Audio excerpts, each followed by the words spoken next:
Today's celebrity guest hustler is an award-winning radio and TV presenter and keen poker player, Colin Murray. I've no idea what's coming my way, but I know it's going to be deliciously deceptive, a license to cheat. I don't think there's anyone who's ever been born in Ireland that didn't have a little modicum of hustle in them.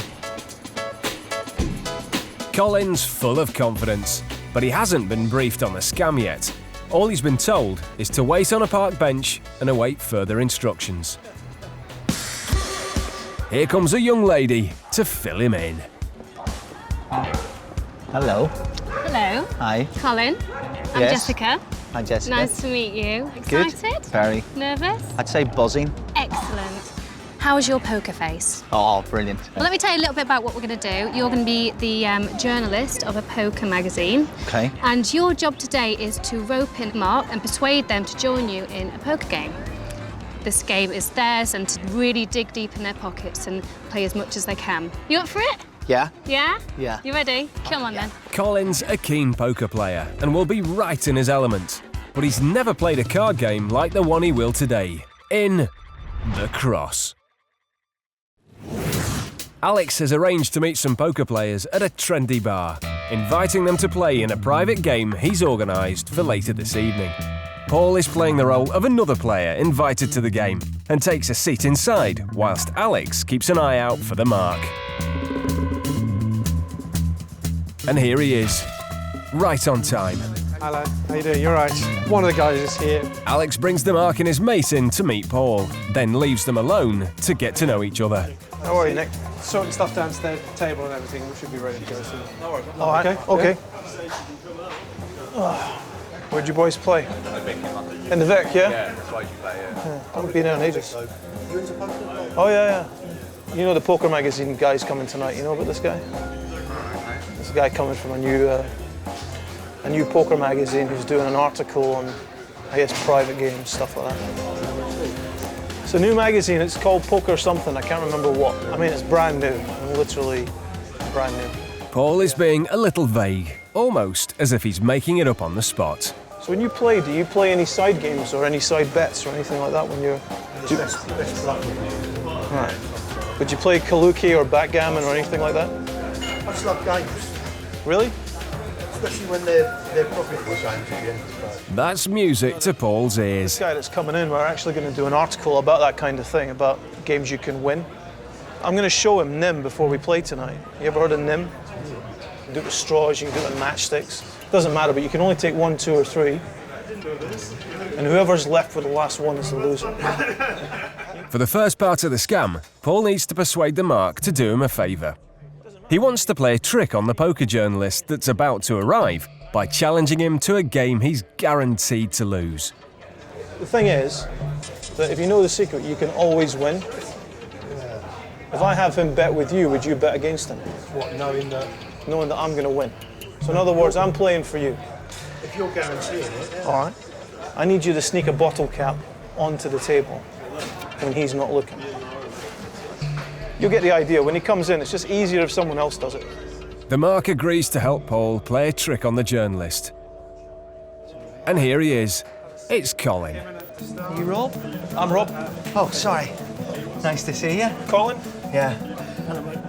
Nick, how you doing? Alex, who's posing as a member of staff for the bar, brings a box full of bottle caps for their game of NIM. That's fine, whatever. Yeah. I brought this thing to show you. All you have to do is take 1, 2, or 3 caps. Aye. Whoever ends up with the last cap is the loser. Aye. All right? So here's the idea. I'll play against you, but you can bet against one of these guys. I'll bet with you. All right. Okay. It's a simple game. Each player takes a turn removing 1, 2, or 3 caps. The player to take the last cap loses. And sure enough, Paul wins. I believe that's yours. Okay. So that means you owe him a tenner. Right, okay. The exact number of caps mean Paul will always be able to leave one behind, if Colin goes first. You go first. I go first. Aye, All aye. But this time, Paul goes first. Now he'll lose unless the mark adds that extra bottle top. And I can take from any picture jacket up though. Colin pretends to be distracted, giving the mark the perfect opportunity. I'll take from over here. Okay, first one. And Colin loses again. Paul comes clean about the little scam. When you were looking away, Oh, you dirty dog. he snuck in an extra one. Right? When he puts an extra one in, I just take that one away. Brilliant. So you're still going first. That's brilliant. This whole scenario has been carefully crafted to suck the Mark in. He's demonstrated he's willing to play a prank by cheating. And he's been rewarded by making money on the bets. Colin's now going to ask him to cheat in a slightly bigger way. This is an interesting one because the article after the game is meant to be written from the point of view of how the game could have been cheated. Yeah, we're doing a whole issue on like what you need to watch out for when you're playing. Cheating it as in you've got cards up your sleeve, like. Yeah, stuff like that, you know, I mean, dealing off the bottom. Oh, yeah. Yeah. Really? Okay, I have a proposition for you, right? Let's cheat the game properly, and I'll cover the boys who lose. What do you mean, you?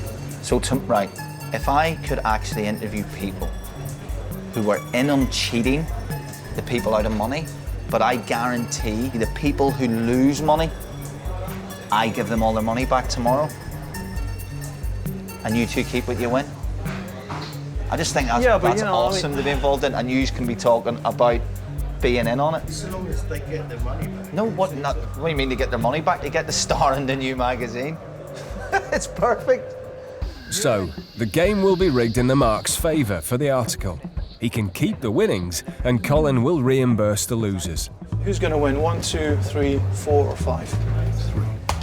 Paul demonstrates how he can control the cards whenever it's his deal. No need to draw. That's hand 3, right? Okay. Holy Should usually win. It's one of those things that looks easy, and if I did them, I hit you in the face with the cards when I tried it. Yeah. You must have taken some practice. It's easy to give you the ace if it never moves from the top. Yeah, look. It's easy to just keep dealing. But will the Mark go for it? Look, Well, I'll give it a go, I suppose. the thing is, I'm only cheating when I'm dealing. Okay, I'm not going to cheat on anyone else's deal. That's important. Yeah. The hustlers lead the Mark downstairs to a private room for the game. This guy is already an experienced poker player, and with Paul's card manipulation guaranteeing him good hands, he's in for a great game. What could possibly go wrong? Alex has arranged a private room in the basement for the game. He's even got a barmaid on standby to serve the drinks. Susie, who'll be serving some drinks. I've done it rough. It's actually Jess.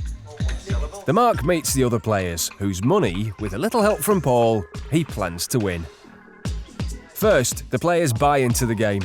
The Mark gets out £1,000 in cash. How much you got there?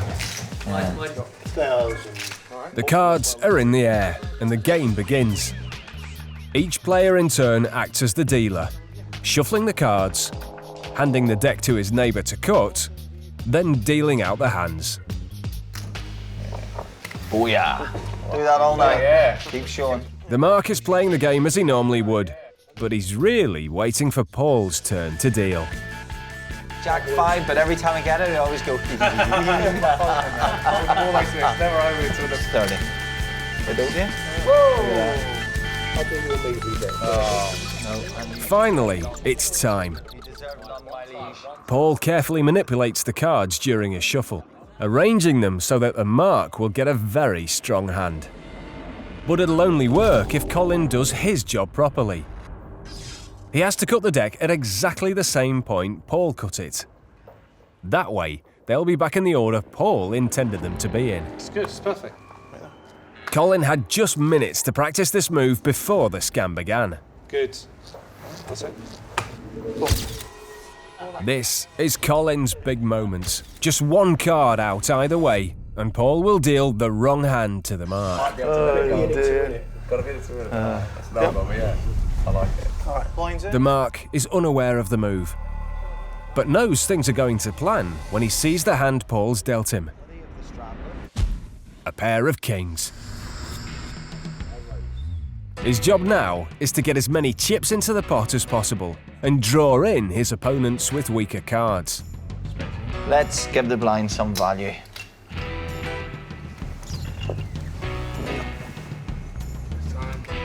but everyone else folds. The mark only wins £3. Not exactly what he had in mind. The game continues, and it's another 20 minutes before it's Paul's turn to deal again. Once more, Paul shuffles, and Colin makes the rigged cut. This time, Paul deals the mark Ace-King, another huge poker hand. All right, so I'll make it 20. 15's no good. All right. But once again, everyone folds. Is that it? Is that it? Oh, Too good, man. All right, show and take. This cheating thing is not as easy as it seems, and the mark is getting very frustrated. Should you have a little 3-minute break? Is everyone all right with that? That's fine. Let's have a break and get... The game breaks for a few minutes, and the cheaters confer. Listen, it's all well and good cheating, but if no one's playing, Paul suggests a new tactic. that's £1,000 of my money. You put in whatever you've got. Put in whatever you've got. Buy in more chips, so he's covered. And I'm going to hit him with a hand as well. It's called a double duke. He'll not only give the mark a big hand, he'll make sure someone else at the table also has a big hand. And the mark should then bet as much money on that one hand as he possibly can. So before we play, buy in for more chips. All right? Paul gives him an additional 1,000, and the mark borrows £500 from his mate to make sure he wins as much as possible. Anybody wanting to top up or anything like that? Yeah, I'll see buying. How much? 1,500? Another 15? Yeah. The mark buys in for the extra money. Is this someone's coat? Oh, that's mine. Sorry, I left it upstairs. It's all right. Saw Nick over What was our race? Did you get much out of it? Or? there. Excuse me, look. Did I bring you down your drink? You did, yes. Sorry, I didn't mean to interrupt. The game restarts, and it's the mark's deal. As luck would have it, he's dealt himself 2 aces. The best starting hand in poker. And that was without Paul's help. I'll raise. Family pot, love it. This time, he's getting some action from the other players. Do that all night. Yeah. Keep showing. The first shared cards come down in the middle of the table. Oh, that's good for someone. There are the other 2 aces. The mark is now sitting with an almost unbeatable hand of 4 of a kind, and around £2,500 to play with. Friendly, I'll just raise it. 50's the bet. Wow. Really? Even though this isn't one of Paul's rigged hands, he's firing out the bets. 100. Good boy. Raise 100's the bet. He can't believe his luck. Other players are also putting their chips in the middle. Opportunities like this don't come along very often. I'm going to have to raise it. 200. Okay, that was 50. 150 more. The call was 50, the full bet's now 200 to play. 200. It's another call. 300's the bet, What gentlemen. the hell? No chance. going on? The final card goes down. The mark has one of the strongest possible hands in poker, and only one other hand can beat him. But it's so unlikely, he has no choice but to get all his chips in. I can't be that unlucky. So I'll raise all in. You're all in, what? I'm all in. Yeah. Paul and Colin look a little worried. This isn't the plan they agreed. The mark was only meant to bet big on Paul's deal, and he's betting not just with his money, but theirs too. Wow. Really? What's going on? I've never seen anything like this. All right. Holy moly. What's that? There's now more than £8,000 on the table. You went all the way onto the river. The cards are turned over. He had the king. Oh, he had the flush. I got the jacks. What have you got? Sucked out on me. The mark turns over his aces, Oh, game over. What have you got? Jack's foot. Oh, you What have you got? sucked out on me.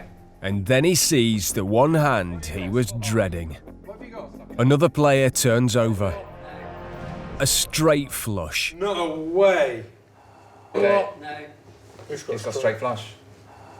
He wins it. Oh, my no. It's a disaster. He wins it. Not only has he lost his money, he's also managed to lose the money Paul gave him as well. That's an expensive hand. Wow, what a coup. See that one come in, boy. The rest is... I'm gone, guys. Jesus. Thanks very much. Cheers. All right, Thank you. thank you. The game breaks. Well done. See you, man. Dude, That's sick. Well done. Yeah. All right. The mark leaves with empty pockets, and he owes Paul another £1,000. Paul is left in silence. It's unbelievable. Colin tries to work out what just happened. He assumed he was going to take the mark's money, not some random stranger. I've never, ever seen that online. What the hell just happened? I thought That the cannot guy, happen. I'm sorry, it can't happen. I thought the guy was waiting on your cue. Okay, here's the thing. In a normal game in someone's house, the odds of that are like 6 million to 1, or something like that. The odds of that happening with you two shysters at the table are more like evens. What are you trying to see, Colin? Sam? And it was brilliant. There he is. There's the boy. Sure enough, here's the winning player. Not some random stranger, but working for the Hustlers all along. It was just beautiful. It was beautiful. And I'm never playing poker again with people I don't know. So how did the mark lose all his money on his own deal? That's not bad. Thank you, mate. During the game, Jess arranged a duplicate deck of cards into a prearranged order. She then slipped it into Alex's coat pocket. She hung the jacket over the back of Alex's chair whilst the game was in mid-flow. Much out of it, or? And when the mark had the maximum amount of chips in front of him, she waited until he'd shuffled the cards. Then asked him about his drinks order. Excuse me, love. Did I bring you down your drink? The tiny moment of distraction was all Alex needed to switch the shuffled deck for the rigged one. Down your drink. Sorry, I didn't mean to interrupt. Anytime you like that. The mark then passed out the cards, not knowing he was dealing himself a hand that no poker player would be able to pass. From this point on, he was guaranteed to lose every penny in his pocket. He's got straight flush. No way. The hand, there was so many pairs in the hand. Everyone had a full house. I had quad aces and he got a straight flush, so I lost about £2.5 grand. Yeah. Adding it all up. That's just the way it goes sometimes. It's luck comes in many guises, as they say. So, and it weren't my lucky night. So. It was wrong, but I can't help but admire the workmanship and the craftsmanship and the genius of what they pulled off at that table. I would never do it. Morally wrong, in all honesty. Like, I feel it is a moral game. He would have actually rang Rob tomorrow and given him another £1,000 on top of his kind of unbelievable. It's an eye-opener. 20 quid's my max from here on in.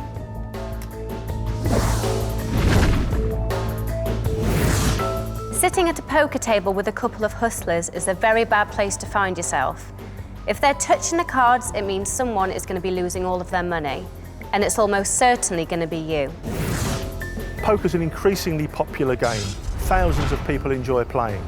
But if you want to protect yourself, make sure that you play with people you know, or you play in a properly regulated club.